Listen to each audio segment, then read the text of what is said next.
Congratulations. And I have to say, I liked you with the purple face. Thank you very much. Yeah. Did you get used to seeing yourself like after it was all said and done and you got to see it for the first time? What was your reaction to it? I saw the process happening, so I was amazed. What was really freaky was the day I Skyped my wife and kids looking like it. That was an event, because it was a bit of a shock.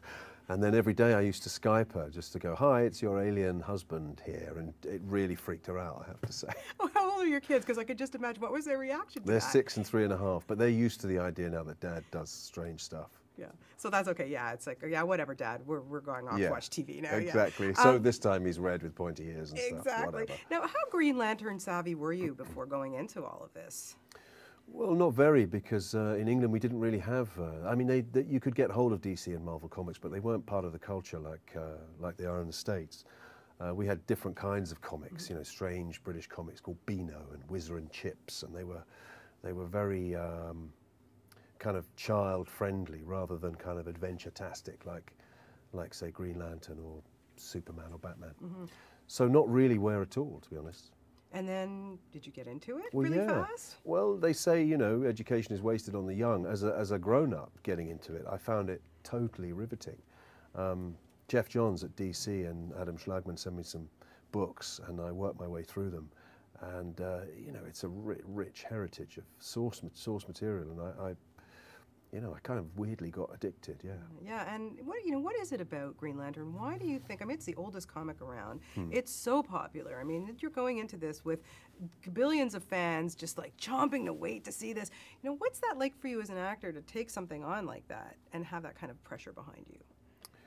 I felt a responsibility to get it right. I mean, if people adore this stuff and have known it for years and years, it is beholden to you to kind of deliver I think what they're hoping. I know if I read a book and go and see a movie, I'm rather hoping that they're going to do it justice. So that was something I was very serious about. And in the look of Sinestro, I tried very hard to make sure that he would match what he looked like in the comics rather than take him in a different direction, which was mooted at first.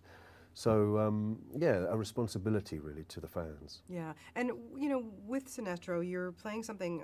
You haven't done a lot of this blue screen stuff, and it's it's a different acting muscle, I would think. But I wonder, when you're there and you're standing in this box or whatever, and you're basically, you're talking to these guardians up on these giant things. Really, nothing's there. I mean, how do you, use that imagination to go where you need to go? It's not actually that dissimilar to theatre. If you're on stage and you point out and go, look at the huge forest. If you're doing Chekhov and pointing out the huge forest in the distance, of course there's no huge forest. You use your imagination. You have to try and create it in the minds of the audience. And really it's the same thing. You have to use your imagination to imagine all of this. It's much easier obviously on a set because you can have a pre-visualization sort of animation that helps you out, or you can have the artwork there which tells you the environment that you're in. But essentially that's it. You've got to use your imagination. Yeah, what was your makeup process like and how long did it take? The first time I think we tried it, it was at 8 hours or something, but we got it down to about 4 hours, and then I think the fastest we ever did it was 3. But there was a series of prosthetics and then different passes with an airbrush of different colours and stuff. So. Yeah, wow. They got to have real good patience, I think, to be in movies like this sometimes. Yeah. Unbelievable. A long time in the chair. You get to know the special effects makeup guys very well indeed. Yeah, go out for a couple of beers, whatever. You become pals, I'm sure. Okay, let's talk a little bit about Ryan Reynolds, who, what a good guy. Well, in your opinion, why do you think he made the perfect Green Lantern? Because he can do everything that's required. I think he said somewhere, I don't want to take words out of his mouth, but he could throw a punch and kiss the girl, and that's kind of what's required, and he does that really well. He's also very funny, he's very vulnerable. I think as an actor, he rounds out that character of Hal Jordan, but he's also handsome and buff and everything you kind of need from a leading man. Well, I have to say, you were pretty buff in this too, my friend. Thank you very much, thank you. Well, I worked out for it, but they drew me extra muscles, which is always welcome. Isn't that great? Yeah. I wish I could liposuction my thighs or something. That would be awesome. I know, if we could live in the world of film and be perfect. Was it anything about Ryan that kind of surprised you when you started to work with him? He's a very gentle soul. I mean, he was very approachable. I got on with him very well. And I think what I liked most of all was that he could bring his natural humour to it and just turn a scene on a sixpence. I mean, one minute he'd be very, very serious, and he'd just say something which would lighten the mood, make everybody laugh, and he's very good at that. And you know, judging the kind of the moment, the right moment. So yeah, that's what I enjoyed most. Yeah. Fight scenes. Let's talk about that, because there's that one great, well, really great one where you guys with the swords and everything. So Yeah. Can you tell me a little bit about shooting that scene? Well, originally that scene was we weren't even going to touch each other. We were just going to do it all with our imaginations or through the ring. We were going to create these constructs and fight each other. But ultimately, we would have just stood there doing very little. And I think, you know, we realized it would be better if there was some contact. So we did have to rehearse the fight scene, and we did get physical with each other. But it was quite strange holding these constructs that weren't actually there. So again, you were having to use your imagination in the fight. Normally a fight is about avoiding physical contact. And this was a combination of the traditional fight, but also using weapons that you didn't really have. So it was interesting.